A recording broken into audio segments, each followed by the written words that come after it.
1절을 보면 엿새 후에 이렇게 말씀을 하고 있죠. 엿새 후라는 것은 예수님께서 제자들에게 말씀을 하신 이후에 6일이 지났다 이런 뜻이겠죠. 예수님께서 제자들을 데리고 빌립보 가이사랴 지방에 가셨습니다. 그리고 제자들에게 물으시기를 너희는 나를 누구라고 하느냐 이렇게 물으시자 제자들은 주님은 그리스도이십니다. 살아계신 하나님의 아들이십니다. 이렇게 대답합니다. 이 말을 들으시고 제자들에게 처음으로 당신께서 십자가에 달려 돌아가셔야 한다는 것을 알려주십니다. 말씀을 하시죠. 이 이야기를 들은 베드로가 항변했습니다. 주님, 그럴 수 없습니다. 이렇게 항변을 하죠.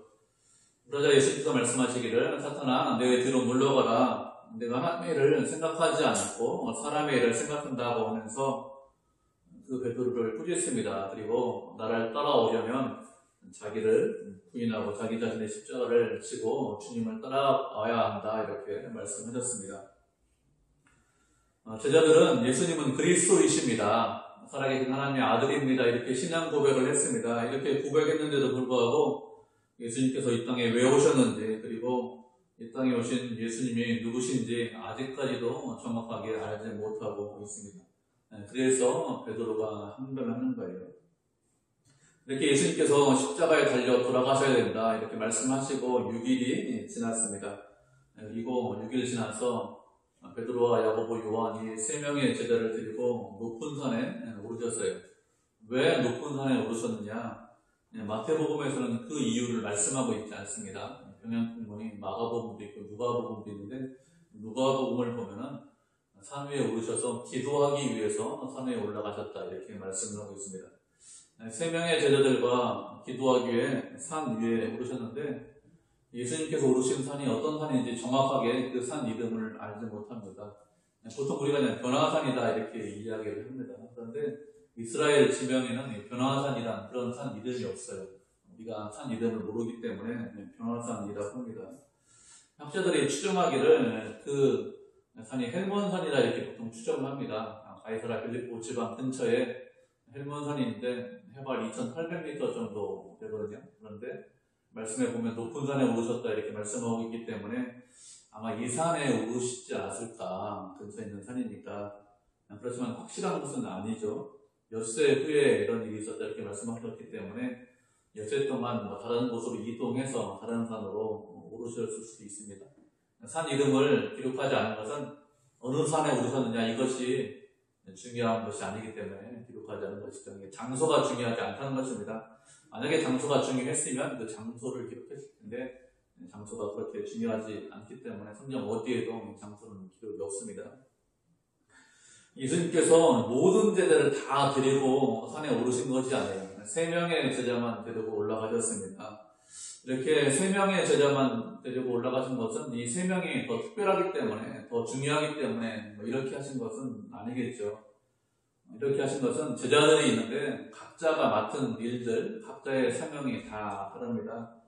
그래서 3명만 데리고 산에 오르셨고 나머지 제자들은 이 제자들을 통해서 나중에 어떤 일이 있었는지 들었습니다. 부활하기 전에는 듣지 못하고 부활하시고 승천하신 이후에 그때 제자들이 말했죠. 부활하고 승천하기 전에는 예수님께서 말하지 말라 이렇게 말씀하셨기 때문에 말하지 않고 있다가 나중에 말을 합니다. 그래서 나머지 제자들이 알게 되었습니다. 2절을 보면 예수님께서 높은 산에 올라가셔서 변화가 되셨습니다. 누가복음에 보면 기도 중에 변화되셨다 이렇게 말씀을 하고 있습니다. 이렇게 변화되셨는데 그 모습이 어떻게 바뀌었는가 하면 얼굴이 해같이 빛나고 옷이 상당히 희어졌다 이렇게 말씀을 하고 있죠. 마가복음에 보면 그 옷에 광채가 나는데 빨래하는 자가 옷을 빨아서 그렇게 희귀할 수 없을 만큼 그렇게 광채가 났다 이렇게 희어졌다 이렇게 말씀하고 있습니다. 예수님께서 변화되셨다는 것은 그 내면이 변화되셨다는 것입니다. 내면이 변화되셔서 그 변화된 모습이 외형적으로 드러나는 것입니다. 예수님께서 변화가 되시자 얼굴에 빛도 나고 그리고 또 내면이 변화되니까 그 내면이 밖으로 드러나서 얼굴에 빛도 나고 옷도 휘어졌습니다. 그러면 예수님께서 그렇게 변화되신 이유가 무엇일까요? 그것은 제자들에게 예수님이 누구신지 정확하게 알려주기 위해서, 정확하게 드러내기 위해서 그렇게 변화하신 것입니다. 예수님은 참 하나님이시죠. 참 하나님이시라는 것을 드러내기 위해서 이렇게 하신 것입니다. 예수님께서 이 땅에 오셨는데 참 인간으로 이 땅에 오셨습니다. 예수님께서 인간이기 때문에 그렇게 변화되신 것은 아닙니다. 예수님은 우리와 동일한 성정을 가졌습니다. 우리와 동일한 마음을 가진 그런 인간이시지만, 그렇지만 또 참 하나님이십니다. 예수님은 인성, 우리와 같은 동일한 인성을 갖고 있고, 그리고 인성뿐만 아니라 우리에게 없는 신성도 갖고 계십니다. 예수님께서 변화되신 것은 그 신성이 밖으로 드러난 거예요. 예수님께서 이 땅에 인간으로 오셨지만 그 내면에는, 그 안에는 언제나 신성을 갖고 계십니다. 그런데 그 신성은 인성으로 인해서, 인간으로 인해서 가려져 있습니다. 그래서 제자들이, 그리고 이스라엘 백성들이 볼 수 있는 것이 무엇이냐? 인간 예수만, 인간인 예수만 볼 수 있는 것이죠. 이것은 마치 구약시대의 성막하고 아주 동일합니다. 구약시대의 성막은 그 안에가 상당히 화려합니다. 그러나 밖에 보기에는 아주 보잘것없고 볼품없게 만들었습니다. 우리가 말씀을 한 구절 살펴보도록 하겠습니다. 출애굽기 26장 14절 말씀 살펴보도록 하죠. 출애굽기 26장 14절입니다.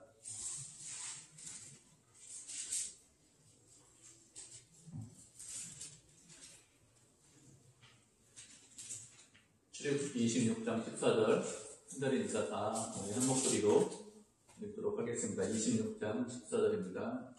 시작. 붉은 물 그린 수장의 가죽으로 마의 덮개를 만들고 페달의 가죽으로 그 윗덮개를 만들지니라. 아멘.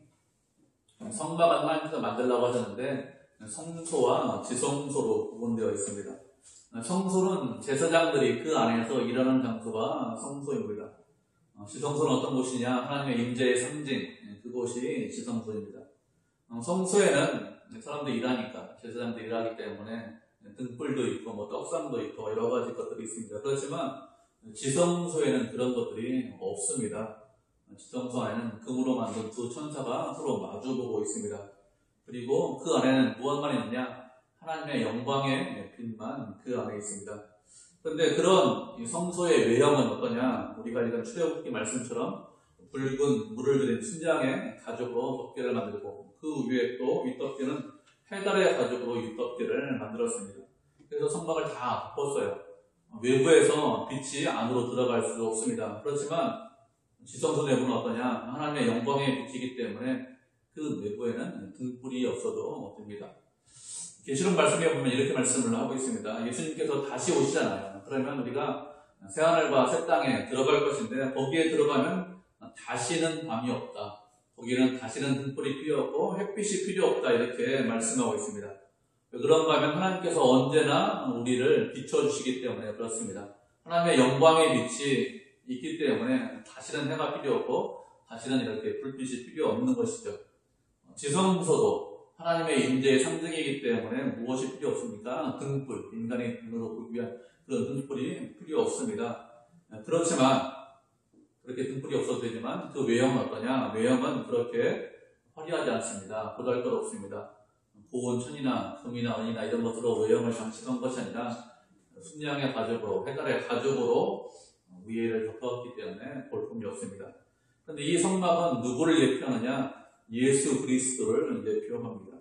예수님은 그 안에 신성이 가득하십니다. 하나님이시기 때문에 하나님의 영광이 그 안에, 예수님 안에 가득합니다. 그러나 예수님의 외형은 그렇지 않죠. 예수님의 외형은 인간이십니다. 우리와 동일합니다.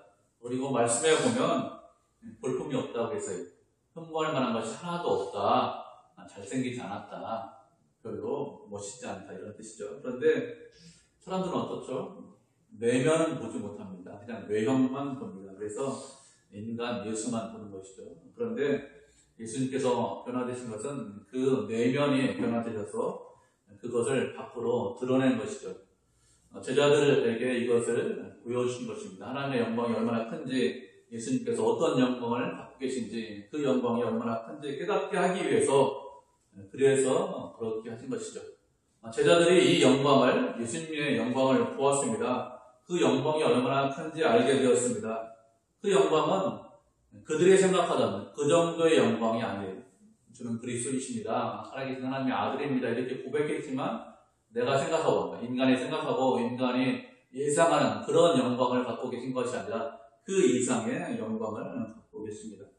베드로 사도는 자신이 영광을 받는데 그 영광을 본 것에 대해서 베드로후서에 기록하고 있습니다. 우리가 말씀을 또 찾아보도록 하죠. 베드로후서 1장 16절부터 18절까지 말씀 찾아보도록 하겠습니다. 베드로후서 1장 16절부터 18절까지의 말씀입니다. 세 절인데 우리 한 목소리로 읽겠습니다. 베드로후서 1장 16절부터 18절입니다. 시작. 우리가 주 예수 그리스도의 능력과 강림하심을 너희에게 알게 하는 것이 교묘히 만든 이야기를 따르는 것이 아니요 우리는 그의 크신 위엄을 친히 본 자라. 지극히 큰 영광 중에서 이러한 소리가 그에게 나기를 이는 내 사랑하는 아들이요 내 기뻐하는 자라 하실 때에 그가 하나님 아버지께 존귀와 영광을 거두지 없느니라. 이 소리는 우리가 그와 함께 거룩한 산에 있을 때 하늘로부터 나는 것을 들은 것이라. 아멘. 이 말씀은 베드로가 예수님께서 변화된 모습을 목격한 것에 대해서 말씀을 하고 있습니다. 베드로는 예수 그리스도의 크신 영광, 그 위엄을 직접 눈으로 보았다고 했습니다. 그 영광이 얼마나 큰지 그것을 보고 깨닫게 되었습니다. 물론 베드로가 보자마자 깨달은 것은 아니에요. 예수님의 영광을 보자마자 깨달은 것은 아니고 그들은 보자마자 너무 영광이 크니까 두려워했습니다. 처음에는 예수님께서 변화되셨는데 그 모습이 무엇을 의미하고 그 영광이 얼마나 큰지 그것을 제대로 알지 못했습니다. 그렇지만 시간이 지나서 예수님께서 십자가에 달려 돌아가시고 부활하시고 승천하신 이후에 예수님의 변화된 모습이 무엇을 의미하는지 그 영광이 얼마나 큰지 이것을 깨닫게 되었습니다. 예수님께서 하나님의 아들이라는 것을, 하나님이라는 것을 더 정확히 알게 된 것입니다. 이렇게 예수님께서 변화산에서 변화되셨습니다. 이렇게 변화되셔서 하신 일이 무슨 일을 하셨습니까? 모세와 엘리야를 불러놓고 그들과 대화하셨습니다. 그러면 모세와 엘리야를 불러서 그들과 대화하신 이유가 무엇일까요? 모세는 누구냐? 율법을 대표하는 사람이 모세죠. 모세오경을 기록하지 않았습니까?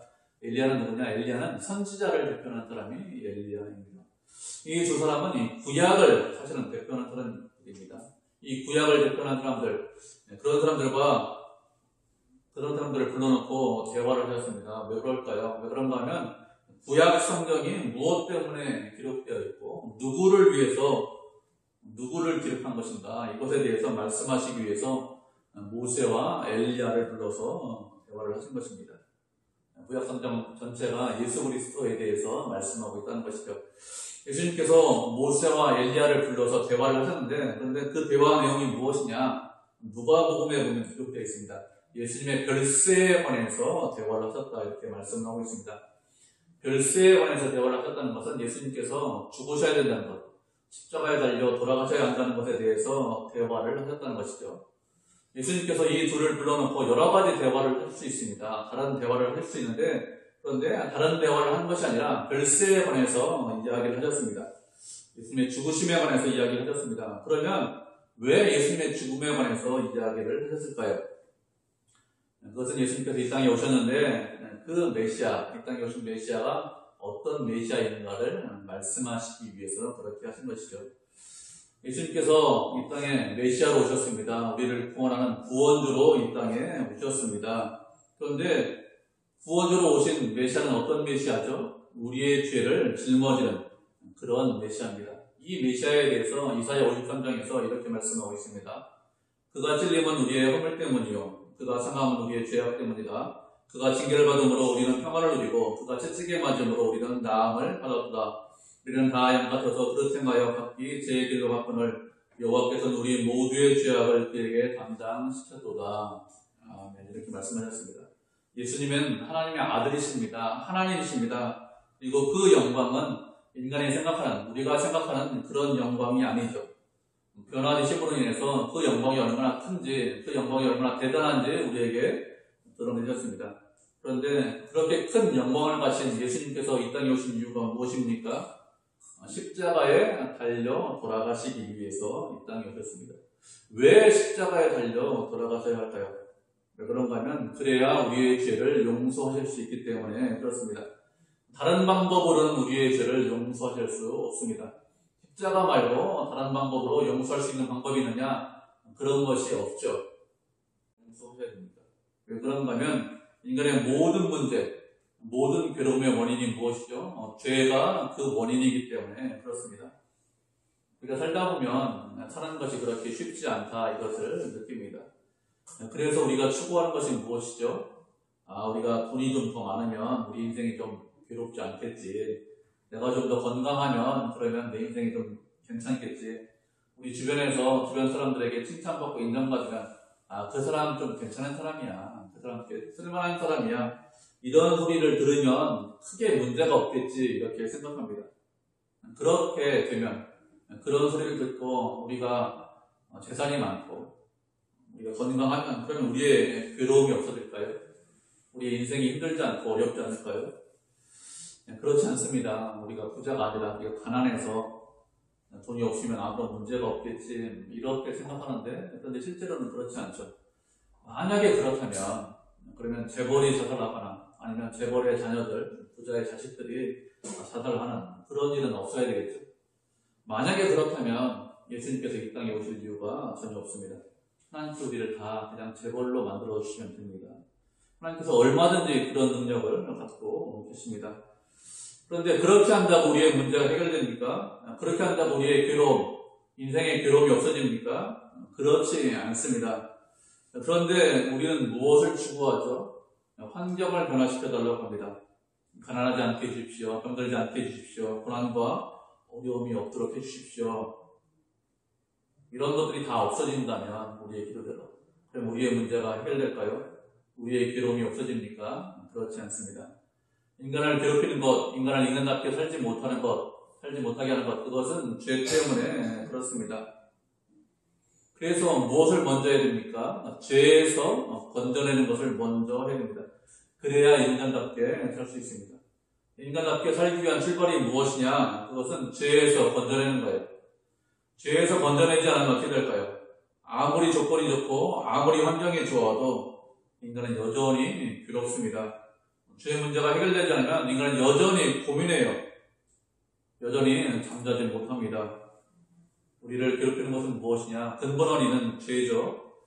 그래야 근본 문제가 해결돼야 그래야 우리가 참 인간답게 살 수 있습니다. 하나님께서 우리를 이 땅에 보내신 이유가 무엇일까요? 우리를 창조하신 이유가 무엇입니까? 그 목적이 무엇이죠? 거룩한 사람을 만들기 위해서 그래서 우리를 이 땅에 보내주시고 이 땅에 존재하게 하셨습니다. 그런 걸로 하면 하나님 닮는 인간을 원하십니다. 그런데 거룩한 인간이 되기 위해서 가장 먼저 해야 될 일이 무엇입니까? 죄에서 건져내야 됩니다. 그래야 그 사람이 거룩한 인생을 살 수 있습니다. 그렇지 않으면 거룩한 인간이 되지 못하죠. 그렇지 않으면 우리가 여전히 악하게 살고 여전히 인간답지 못하게 삽니다. 죄에서 건져내는 것이 출발이죠. 시작입니다. 거룩한 사람을 만들어서 영원히 당신과 함께 하기를 원하죠. 당신과 함께 하면서 참 기쁨과 참 행복을 누리기를 원하십니다. 그래서 예수님께서 우리를 위해서 죽으신 것입니다. 그런데 우리는 어떻죠? 죄에 대해서는 전혀 생각이 없습니다. 죄 문제는 잘 모르겠고 지금 당장에 지금 우리의 어려움이 있으니 그 환경을 좀 바꿔주십시오. 우리의 조건을 좀 바꿔주십시오. 이런저런 문제를 해결해 주십시오. 이렇게 그것만 요구를 하죠. 왜 그럴까요? 하나님께서 우리를 이 땅에 보내주신 이유가 무엇인지 제대로 알지 못하기 때문에 그렇습니다. 예수님께서 변화되셔서 제자들에게 당신의 영광을 보여주자 제자들이 무엇이라고 합니까? 4절 말씀이죠. 우리 4절 말씀 다 같이 한번 읽어보도록 하겠습니다. 본문 4절입니다. 마태복음 17장 4절입니다. 하셨죠? 같이 읽겠습니다. 시작. 베드로가 예수께 여쭈어 이르되 주여 우리가 여기 있는 것이 좋사오니 만일 주께서 원하시면 내가 여기서 초막셋을 짓되 하나는 주님을 위하여 하나는 모세를 위하여 하나는 엘리야를 위하여 하리이다. 아멘. 예수님께서 변화된 모습을 본 베드로가 말하기를 여기에 초막셋을 짓겠습니다. 예수님 하나는 주님을 위해서 하나는 모세를 위해서, 하나는 엘리야를 위해서 이렇게 초막새를 지켰습니다. 이런 걸 합니다. 마가복음에 보면 저희들이 무서워서 심히 두려워서 무슨 말을 하는지 알지 못했다 이렇게 말을 했죠. 자신들이 하는 말이 무슨 말인지 모른다고 했습니다. 예수님께서 변화된 모습을 보면서 두렵기 때문에 자신도 알지 못하는, 베드로도 알지 못하는 그런 말을 하고 있습니다. 베드로가 이런 말을 왜 했느냐, 이것에 대한 여러 가지 해석이 있더라고요. 예수님을 위해서 좋은 기념물을 만들기 위해서 초막새를 지겠다, 이런 해석도 있습니다. 그런데 그런 의미로 초막새를 지겠다 이렇게 말한 것 같지는 않습니다. 베드로가 이런 말을 한 것은 예수님께서 산 위에서 변화되셨으니 변화된 모습으로 계속해서 산 위에 머물러 있었으면 좋겠습니다. 이런 의미로 말을 한 것 같습니다. 제자들은 예수님께서 메시아라는 것을 알고 있습니다. 그런데 그 예수님께서 무엇을 해야 되는지, 그리고 자신들이 무엇을 해야 되는지 알지 못하고 있습니다. 예수님께서 제자들을 부를 때 무엇이라고 합니까? 나를 따라오너라 이렇게 말씀하셨습니다. 그렇기 때문에 제자들이 할 일이 무엇입니까? 예수님을 따라가는 거예요. 지금은 예수님이 살아계십니다. 눈에 보입니다. 그래서 예수님의 말대로 예수님을 그냥 눈에 보이는 대로 따라가면 됩니다. 그것이 예수님을 따라가는 것입니다. 그런데 1년 정도 지나면 예수님은 살아계시지만 더 이상 눈에 보이지 않습니다. 그러면 제자들이 어떻게 예수님을 따라가야 될까요? 눈에 보이지 않는 예수님을 어떻게 해야 예수님을 따라가는 것입니까? 예수님께서 무엇이라고 말씀하셨습니까? 자기를 부인하고 자기 십자가를 져야, 그래야 예수님을 따라갈 수 있다 이렇게 말씀하고 있죠. 그런데 제자들은 어떻습니까? 아직 그럴 준비가 되어 있지 않습니다. 사실 또 그럴 마음 자체도 없는 것이죠. 그래서 이런 말을 하는 것입니다. 여기 좋습니다. 이게 초막새를 지겠습니다. 초막새를 지어서 여기에서 영원히 주님과 함께 지냈으면 좋겠습니다. 이런 말을 하는 것입니다. 우리도 얼마든지 이렇게 될 수 있습니다. 예수님께서 우리를 만나주셨습니다. 그래서 우리가 여기 있는 것이죠. 그리고 예수님을 나의 구주, 나의 주님으로 고백을 했습니다. 나의 하나님으로 고백했습니다. 그래서 우리가 예배를 드립니다. 그런데 우리도 얼마든지 여기가 좋습니다. 여기에 계속해서 머물러 있겠습니다. 여기에 초막새를 지겠습니다. 이렇게 생각을 할 수 있습니다. 이렇게 생각하는 것은 예수님께서 우리를 왜 부르셨는지 알지 못하기 때문에 이렇게 생각하는 것입니다. 우리는 이 땅에 삽니다. 그렇지만 우리가 이 땅에 영원히 머무를 수는 없습니다. 우리는 돌아갈 본향이 있습니다.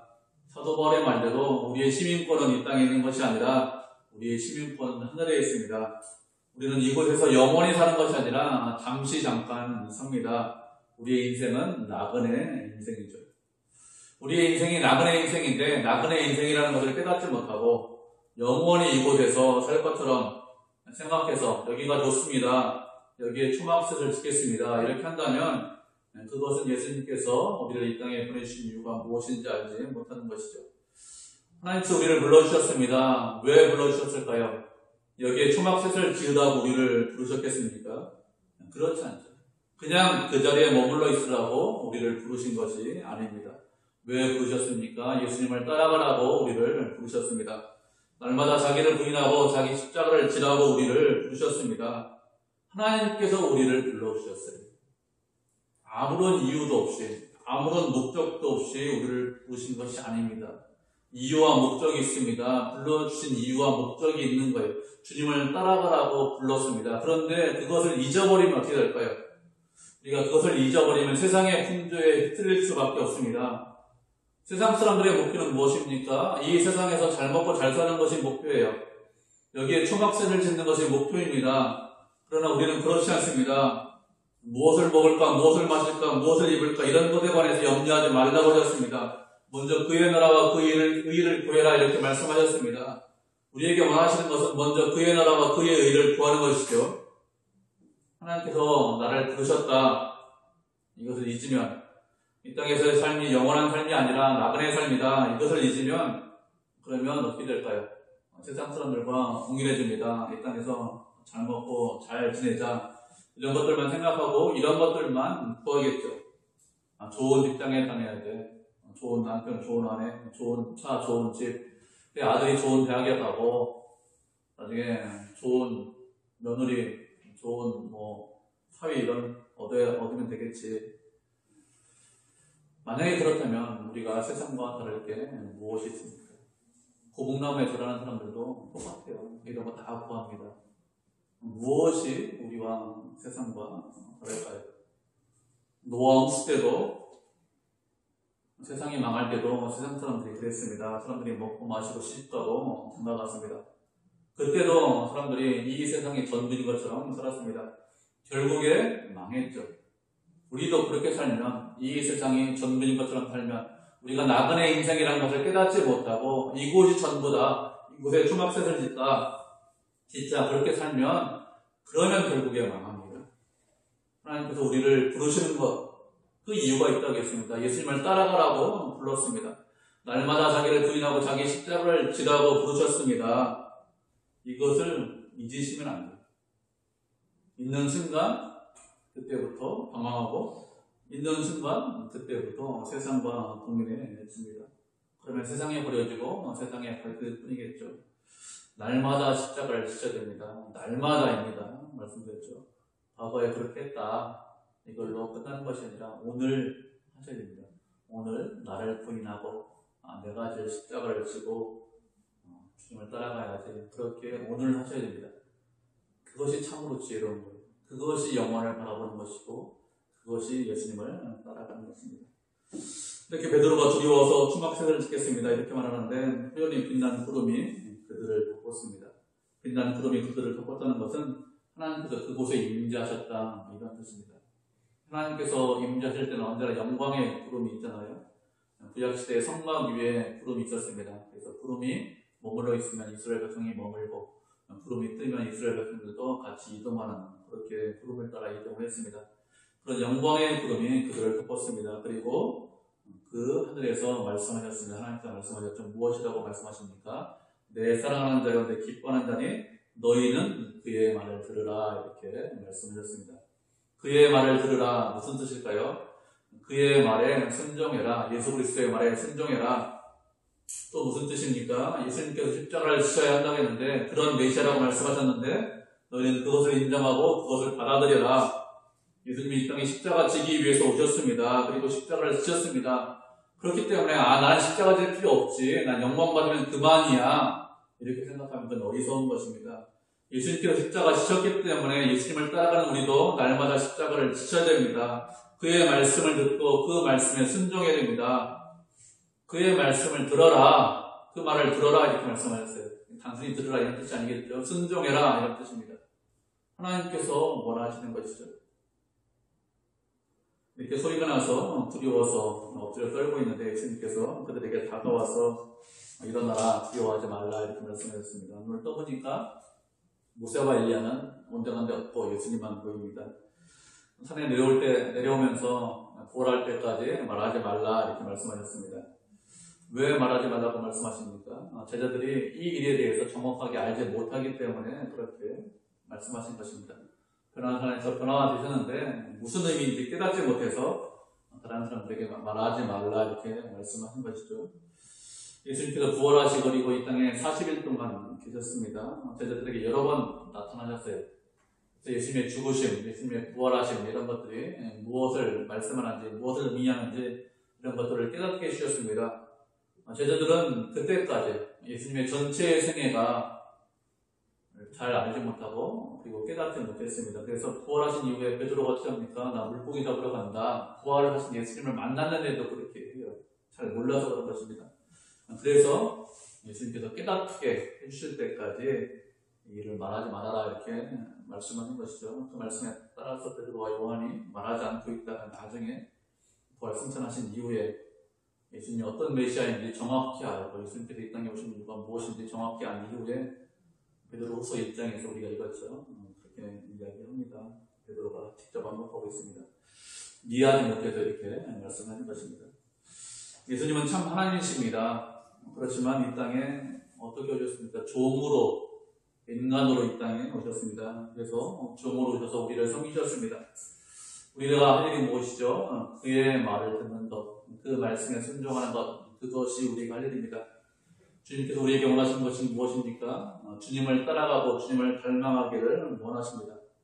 날마다 나를 부인하고 자기 십자가를 지기를 원하십니다. 날마다 한 걸음 한 걸음 주님을 따라가야 됩니다. 어떤 어려움이 있죠. 어떤 고난이 있을 수 있습니다. 비난과 두려움과 비웃음이 있을 수 있습니다. 없다고 말씀하시지 않았습니다. 예수님도 그런 비난과 조롱을 당하셨습니다.